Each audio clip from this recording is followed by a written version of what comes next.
سلام رفقا و خوش اومدین به یک قسمت دیگه از سری آموزشی وردپرس. توی این قسمت قراره با هم در مورد پیش نیازهای این دوره با هم دیگه صحبت داشته باشیم. آیا قراره انگلیسی در حد ناصب بلد باشیم؟ همیشه قراره در مورد طراحی وب بلد باشیم؟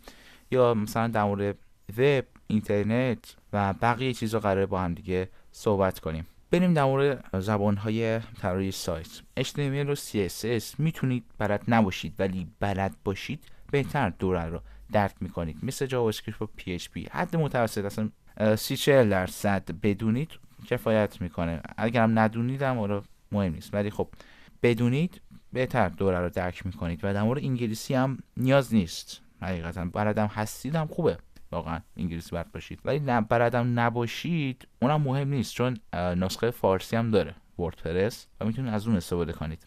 چیز دیگه ای که باید بدونید در مورد مفاهیم پایه اینترنت و وب هستش. باید بدونید که اینترنت چجوری کار میکنه. حتی اگر مثلا روی یک لوکال کار میکنیم باید درک درستی از مفاهیم داشته باشیم، مثل دامنه، هاست که مثلا بدونیم فرقشون چیه، یا DNS این که مثلا بدونیم دامنه به هاست مثلا چجوری وصل میشه، یا در مورد مرورگر و کش باید بدونیم وقتی تغییر میدهد و نمیبینیم ممکن است از مثلا کش مرورگر باشه. یه سری هستش مثلا تغییراتی تو وردپرس بر نخوریم، ولی مثلا اگر طراحی کرده باشید مثلا با HTML و CSS تمرین کرده باشید متوجه میشین که هر وقت رفرش میکنید میبینید اون تغییری که انجام دادید اعمال نمیشه. مثلا باید بدونید از کش مرورگر پاک کنید، رفرش کنید، درست میشه. مثلا بدونید وقتی آدرسی رو تایپ میکنید چه اتفاقی میفته و همونجوری که گفتم تفاوت بین دامنه هاست باید درکی داشته باشید.